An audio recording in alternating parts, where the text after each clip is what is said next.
Hey, salut tout le monde et bienvenue. Donc je profite de l'année 2025 et de toutes les grandes avancées en intelligence artificielle pour revenir sur YouTube et poster une petite vidéo quotidienne. Alors il y aura deux formats différents, et un format plus casual dans juste une présentation de projet ou ce genre de choses. C'est ce que je fais en ce moment, et des cours où ça sera bien plus organisé. En fait là c'est juste moi qui discute devant ma machine si vous voulez. Donc du coup, ça fait quelques années que je travaille en IA et je suis ici pour vous présenter un projet en particulier, mais aussi une combinaison de 3 projets, ici que vous voyez, qui sont basés sur une génération locale ou une gestion locale d'intelligence artificielle, c'est-à-dire que vous avez un système de chat, un système de TTS ou text-to-speech, c'est-à-dire une IA qui peut parler, et une IA qui serait capable de générer des images. Et ça, c'est principalement le projet sur lequel je travaille en ce moment, c'est celui que vous voyez ici. Ce sont un paquet de nœuds, ou nodes, pour un projet beaucoup plus vaste et beaucoup plus intéressant que ce que je fais moi-même, c'est ConfiUI. Et c'est donc ce dont je vais parler aujourd'hui. Alors, ConfiUI, c'est la référence pour manipuler et interagir avec des intelligences artificielles dans une interface graphique. Alors, vous me connaissez, enfin, peut-être certains d'entre vous me connaissent, je ne suis pas un grand fan des interfaces graphiques d'une manière générale, mais pour ConfiUI, je ferai une exception. ConfiUI est une référence dans le domaine et n'a pas d'alternative. C'est pourquoi j'ai décidé, il y a quelques mois, de créer mes propres nœuds customisés que vous pouvez utiliser avec ConfiUI. Des choses que je considère qui auraient dû être dans le système de base. Alors, dans cette vidéo, on va parler de ConfiUI, mais aussi de mes nœuds customisés, qui sont aujourd'hui en version 0.64. Alors, je continuerai de les améliorer, bien évidemment, le numéro de version va changer. Et n'hésitez pas, peut-être que dans le temps, vous avez de bonnes idées à me donner. Si en utilisant, vous avez une idée de nœud, n'hésitez pas à m'en parler. Mais j'ai moi-même de mon côté de nombreux nœuds qui ne sont pas encore utilisables aujourd'hui, donc si c'est un projet qui vous intéresse, n'hésitez pas à revenir dans le futur parce que je continuerai d'améliorer et d'ajouter de nouvelles fonctionnalités. Donc avant de regarder ça d'une manière plus spécifique, je vais vous montrer mon trio d'intelligence artificielle, les 3 qui peuvent être utilisés dans l'interface de ConfiUI. C'est-à-dire que, je peux vous montrer ça tout de suite, on va commencer par voir la génération d'images. On va juste mettre quelque chose de ce genre. Et ici, on va utiliser un de mes nœuds. Donc, je vais chercher un de mes nœuds à moi. On va prendre SD 1.5, qui est la version la plus rapide. Et ici, je vais tout simplement créer une image. Donc, je vais utiliser cette interface donc de ConfiUI. Et je vais lancer. Et en fait, ça, tout simplement, ce que va faire ce système de ConfiUI, c'est une interface, vous voyez que je peux déplacer des nœuds, etc. Vous voyez, je peux faire des choses. Et les nœuds que vous voyez à droite de celui-là sont des nœuds de ConfiUI. Celui-là, c'est un nœud que j'ai fait moi. Vous le voyez en haut, il y a écrit Björnulf. Voilà. Donc là, vous voyez que mon nœud travaille. Ce qu'il fait, en fait, dans le fond, c'est qu'il télécharge un checkpoint, que vous voyez ici. Vous voyez, load checkpoint. Il télécharge un checkpoint qui va ensuite garder sur votre machine et qu'il va utiliser pour créer une image en fonction du texte que vous lui donnez. Ici, le texte sera bien évidemment en anglais et ce sera blablabla une bouteille avec une galaxie violette à l'intérieur. Donc, vous voyez que le ligne verte que vous voyez autour là, ça veut tout simplement dire que le nœud est en cours d'exécution. Alors pourquoi mon nœud est particulièrement lent en ce moment? Vous voyez que là, d'un coup, il arrive ici et on a le résultat. Et vous voyez tout simplement que, d'abord, voilà, on a ce texte, ce workflow, avec mon nœud personnalisé qui vient de créer cette image, en fonction de ce texte. C'est-à-dire que ici, par exemple, si je mets un chat, cat, et que je relance le système, ici, vous avez très rapidement un chat. Alors, la qualité n'est pas excellente, tout simplement parce que dans cette vidéo, je ferai en sorte d'utiliser uniquement des système très rapide. Ici, vous voyez que l'image a été créée en 1 seconde, tout simplement parce que ça me permet de ne pas mettre la vidéo en pause. Donc, ce nœud-là, en fait, était très long au début parce qu'il a dû télécharger le modèle. Ce modèle est ensuite téléchargé et stocké sur votre machine. Mon nœud fait ça automatiquement. C'est-à-dire que vous n'avez pas besoin de télécharger ce modèle manuellement. Il est possible que vous ayez besoin de donner votre CVTI token, le token de CVTI. CVTI, c'est le site d'où vient ce modèle. Le modèle permet de définir en gros l'image que vous allez avoir. On va par exemple changer de modèle et on va prendre Photon, que j'ai peut-être déjà sur ma machine. Donc si je l'ai déjà sur ma machine, ça ira beaucoup plus vite. Apparemment, je l'ai sur ma machine, puisque vous voyez que le résultat est très rapide. Et ici, j'ai bien mon chat. Alors, vous avez plusieurs types de modèles. Encore une fois, ici, pour cette vidéo, l'objectif, c'est pas de faire des images de qualité. Ce que je vais faire ici, c'est vous enseigner comment utiliser ConfiUI et comment utiliser certains de mes nœuds. Donc, sur la page GitHub de mes nœuds, vous avez ici tous les nœuds que j'ai fait.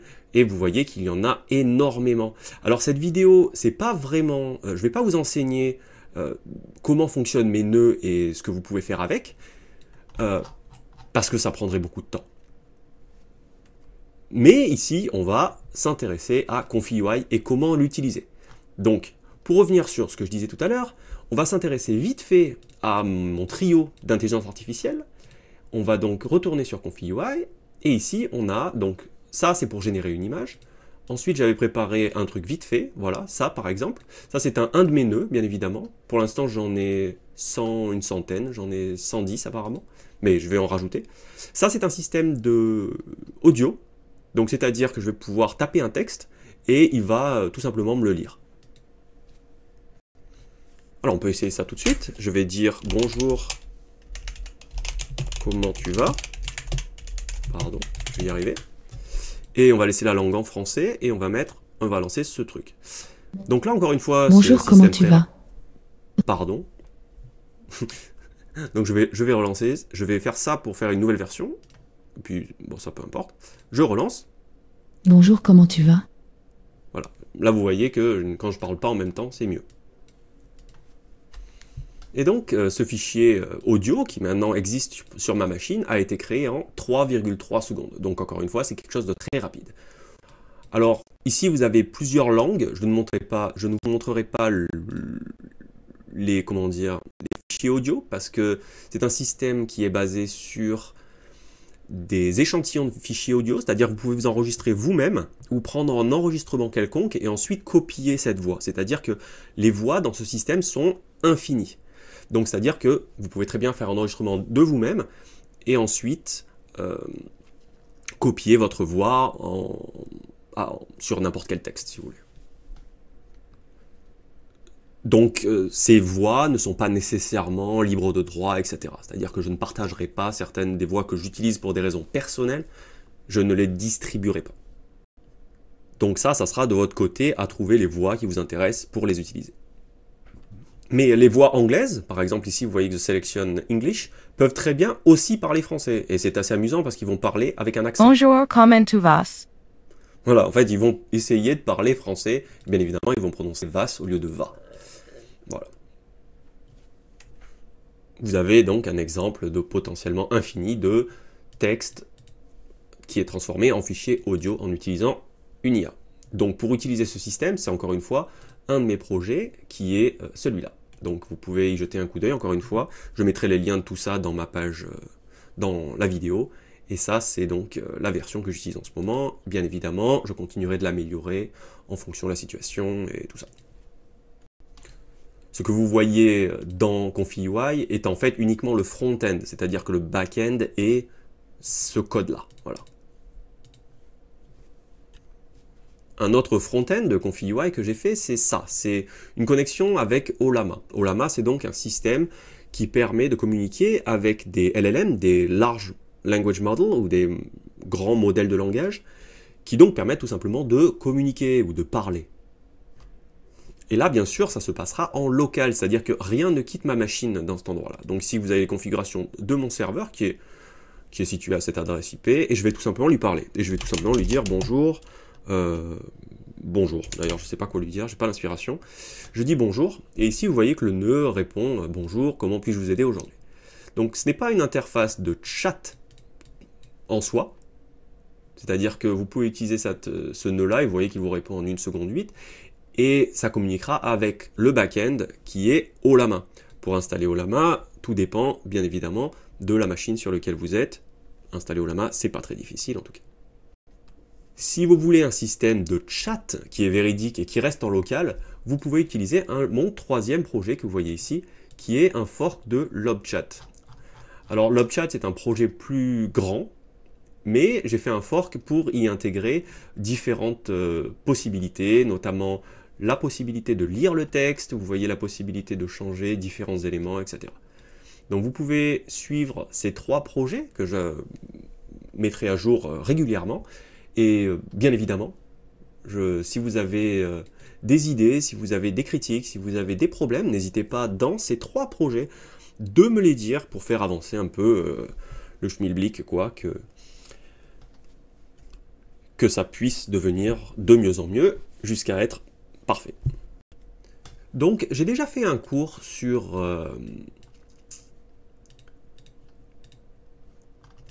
ConfigUI. Mais il y a eu quelques changements depuis, comme par exemple le menu que vous voyez en haut et à gauche. Il y a eu quelques changements d'apparence visuelle.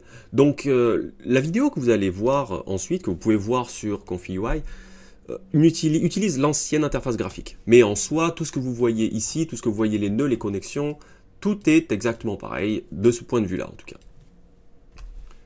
Donc c'est tout pour cette vidéo d'introduction. N'hésitez pas à regarder et à mettre un petite étoile si vous aimez ces projets. Et bien évidemment, essayez-les. Si vous avez des problèmes, demandez-moi. Pour l'instant, ce n'est pas un système qui est particulièrement facile d'utilisation, mais vous pouvez les essayer. Si vous êtes motivé, vous pouvez essayer d'utiliser et de les installer. Et si, encore une fois, si vous avez des problèmes ou des bugs ou ce genre de choses, n'hésitez pas à m'en parler. Et pour finir, on va s'intéresser vite fait à un système que j'ai mis en place pour ceux qui n'ont pas la chance d'avoir une puissante machine, parce que l'IA d'une manière générale a besoin d'une puissance GPU ou d'une carte graphique qui est assez puissante pour faire tourner certains éléments qui sont très lourds. Moi, j'ai une 4070 Super que j'ai acheté récemment, mais alors c'est pas la meilleure des cartes graphiques. Moi, j'ai 12 Go donc de VRAM, mais parfois c'est pas suffisant pour tout faire. Peut-être que vous avez moins, peut-être que vous avez plus, tout dépend de votre situation. Alors vous pouvez tout faire tourner en local, mais au bout d'un moment, vous allez comprendre les limites matérielles que vous allez avoir. Alors pour ça, j'ai voulu mettre en place quelque chose dont je me sers moi-même, c'est d'utiliser une société qui va louer des serveurs qui contiennent des GPU, des cartes graphiques particulières pour un moment donné, c'est-à-dire que vous pouvez même louer à la minute. Et cette société que j'ai choisi d'utiliser, c'est RunPod. Alors j'ai aussi un lien d'affiliation, c'est-à-dire que apparemment ils me donneraient un pourcentage des dépenses qui ont été faites, mais pour vous ça ne vous coûterait pas plus, et dans tous les cas, c'est quelque chose que moi j'utilise. Alors je mettrai le lien d'affiliation dans les commentaires de la vidéo si vous voulez utiliser ce système de cloud. C'est-à-dire que vous pouvez utiliser les puissances matérielles d'un ordinateur que vous allez louer. Alors c'est bien si vous avez un ordinateur qui n'est pas assez puissant et que vous n'avez pas forcément envie d'investir dans une carte graphique très puissante, rien que pour utiliser certaines choses que vous ne voulez pas utiliser régulièrement en tout cas. Donc je vous montre rapidement comment ça marche. En gros, vous allez créer, pardon, je vais cliquer un peu vite, vous allez dans Storage, ici, et je vais créer un nouveau disque. Et ce disque, je vais lui donner la taille de 20 Go. Je vais sélectionner EURO1, 20 Go, et le nom, je vais mettre Björnulf, très bien. Donc je vais créer un disque dur, si vous voulez, et ce disque dur, je vais cliquer sur Deploy, et ici, je peux sélectionner différentes cartes graphiques. Et ici, vous voyez le prix des différentes cartes graphiques. Vous voyez que la RTX 4090, c'est celle que j'utilise le plus souvent, tout simplement parce que j'ai pas forcément d'intérêt d'utiliser d'autres cartes graphiques parce que la mienne est déjà mieux. Donc en général j'utilise ça. Juste pour la démonstration, bon, je peux très bien utiliser ça. Et vous voyez le prix, c'est de 0,70 $ l'heure. Voilà. Donc, et ça c'est une carte graphique qui devrait en France peut-être dans les 2000 €. Voilà. Donc vous pouvez louer ça à l'heure et bien sûr ça sera décompté à la minute. Donc vous allez tout simplement sélectionner mon template, qui est Björnulf ConfigUI All-in Workspace, qui contient tout en fait, et vous pouvez utiliser ConfigUI et tout mon système sans configuration particulière. Si vous utilisez ConfigUI sur votre machine, il va falloir faire plus de configuration. Alors, bien évidemment, ce code, c'est un code que moi, je gère, c'est-à-dire que c'est pour ça que j'utilise RunPod. En gros, j'ai un code qui tourne sur ces machines, et vous allez toujours avoir la dernière version de ce code. C'est-à-dire que si vous avez un problème, n'hésitez pas à m'en parler, je peux améliorer le système, et ce sera amélioré pour tout le monde. Donc, encore une fois, très important, j'attends votre feedback, j'attends vos interactions, et dites-moi s'il y a un truc qui vous déplaît ou qui ne fonctionne pas comme vous voulez. Voilà.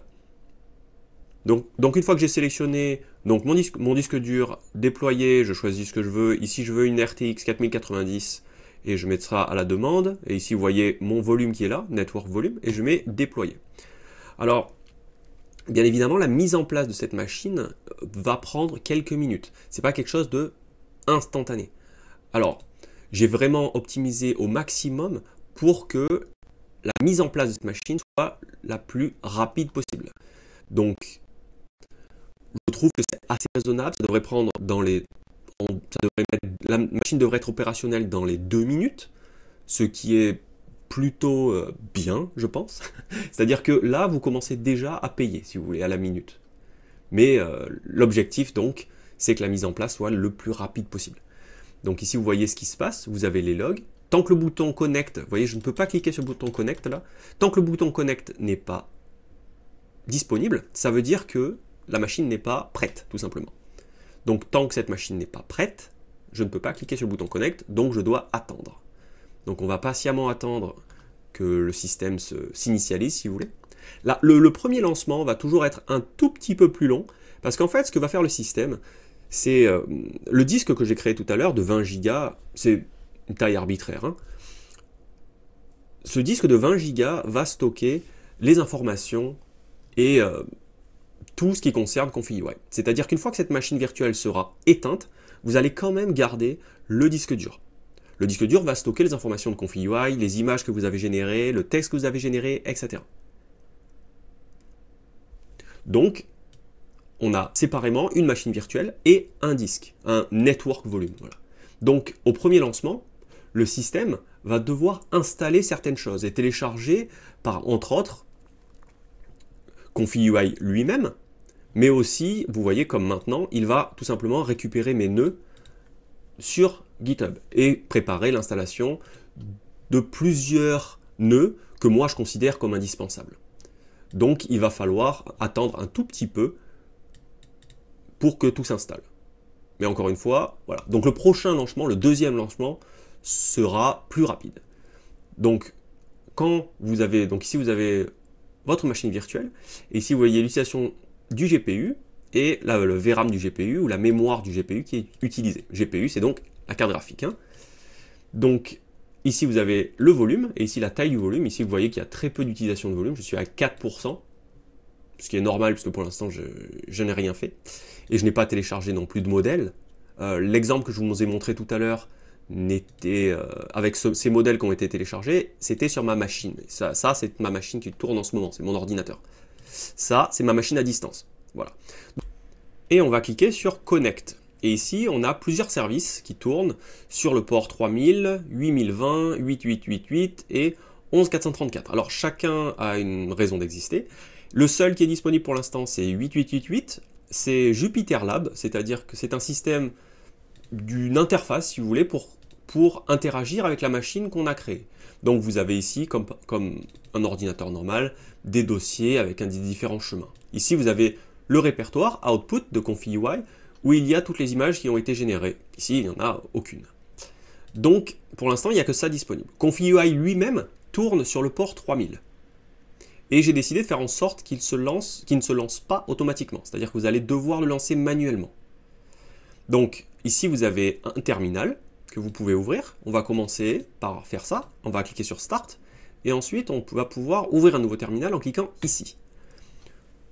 Ensuite, vous avez un terminal. Pour lancer ConfigUI, il suffira de taper start_confi.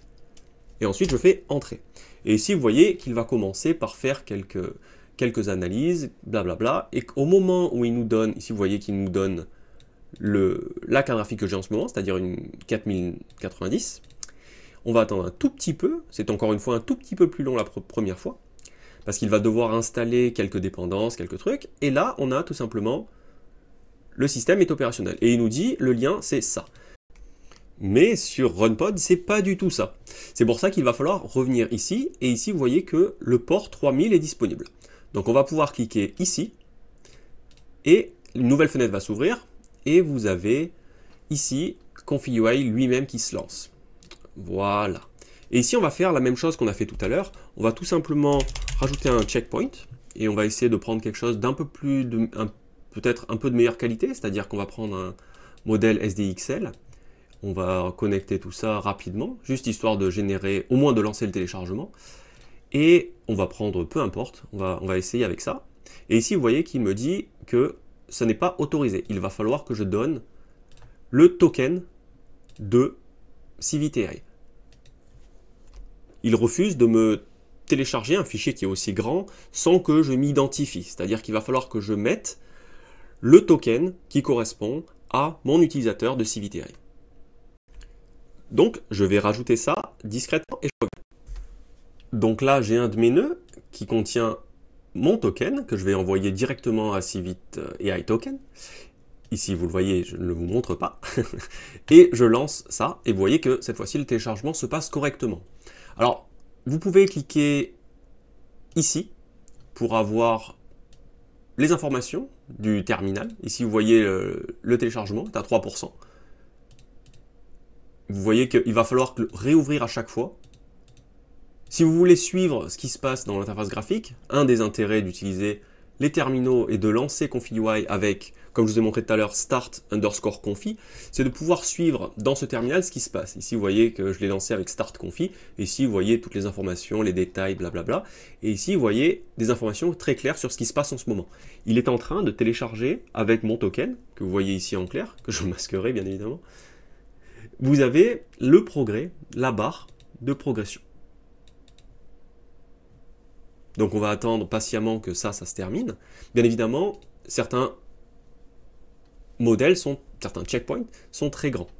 Donc il se peut que ça prenne du temps, voilà.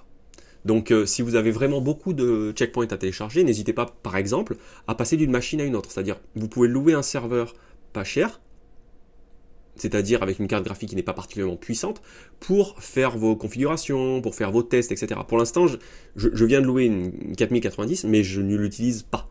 Donc c'est du gaspillage, si vous voulez. Vous pouvez très bien en louer une beaucoup moins chère, et pour faire vos configurations, vos téléchargements, etc.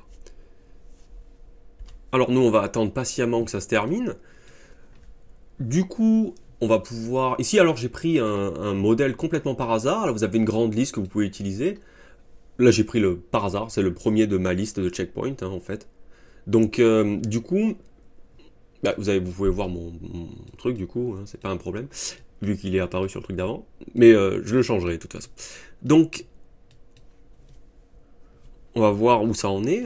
Donc, on va regarder là. Ici, vous voyez qu'il est toujours en train de télécharger le modèle, mais qu'il avance assez vite. On en est à 73%. On y est presque. On va pouvoir retourner dans l'interface, on va voir un peu ce qui se passe, voilà, téléchargement.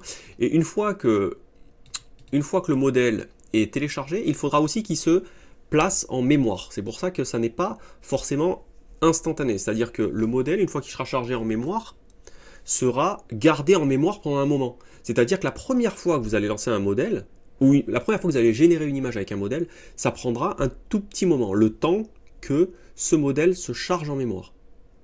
Et ensuite, les autres générations seront beaucoup plus rapides. Ici, vous avez par exemple cette image qui vient d'être générée. Et maintenant que le modèle a été téléchargé et que le modèle a été en mémoire, en cache si vous voulez, vous pouvez maintenant générer, avec le même modèle, attention, générer des images beaucoup plus rapidement. C'est-à-dire qu'on va mettre un vieil homme et on va voir à la vitesse sur laquelle on peut générer cette nouvelle image. Donc ici on a un vieil homme, mais la qualité n'est pas bonne. Alors on verra bien sûr pourquoi dans les vidéos de cours tout simplement. Et ici je vais juste rapidement, sans vous donner la solution, faire en sorte que l'image soit meilleure. Alors elle est meilleure, mais elle n'est pas parfaite, bien évidemment, ce n'est pas du tout le sujet de cette vidéo.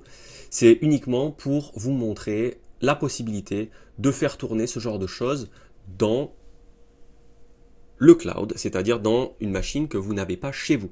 Bien évidemment, c'est quelque chose que je recommande, parce que vous allez payer à la minute. Si vous avez une machine qui est capable de faire tourner ça, il vous suffira de payer l'électricité pour la faire tourner. Donc, n'utilisez pas le cloud que je vous donne.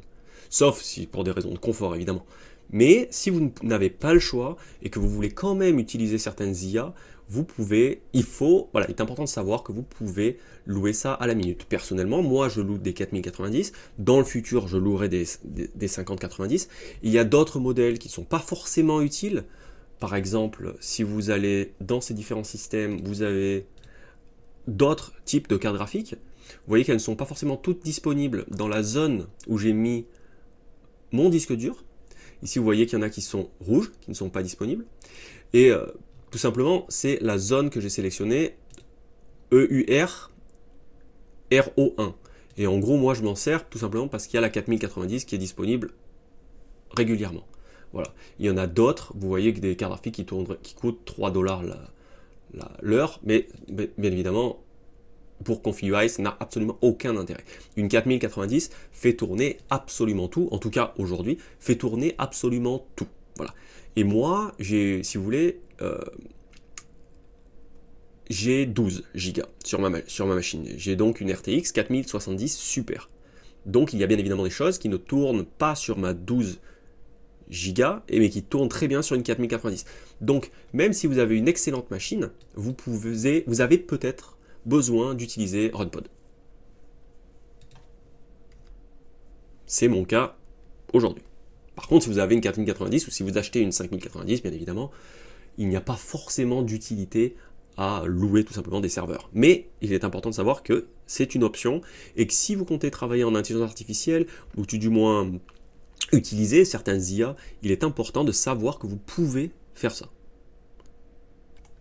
Mais encore une fois, pour ConfigUI lui-même et mes projets, ça ne sert à rien d'avoir plus qu'une 4090, quoi. Donc c'est tout pour cette petite démo. N'hésitez pas, encore une fois, à voir mon projet et je vous laisse suivre la petite vidéo. Si ça vous intéresse, ça va durer un moment, mais vous avez donc une série de vidéos sur l'art IA et sur comment créer des images, mais surtout comment utiliser ConfigUI. C'est-à-dire que l'objectif, ça ne sera bien évidemment pas de faire des belles images ou quelque chose de beau. L'objectif ici, c'est une chaîne éducative, évidemment. Donc l'objectif, ça sera de vous apprendre à utiliser l'interface de ConfigUI pour des projets ou des choses qui existent aujourd'hui, mais d'autres choses qui seront implémentées dans le futur. C'est-à-dire qu'il est important de savoir utiliser ConfigUI, pas forcément pour aujourd'hui, mais pour l'avenir. C'est tout pour cette vidéo. Je vous revois demain. Et on vit vraiment une période super intéressante. Et j'espère que vous allez avoir autant de fun que moi à vous amuser avec tout ça. Allez, ciao!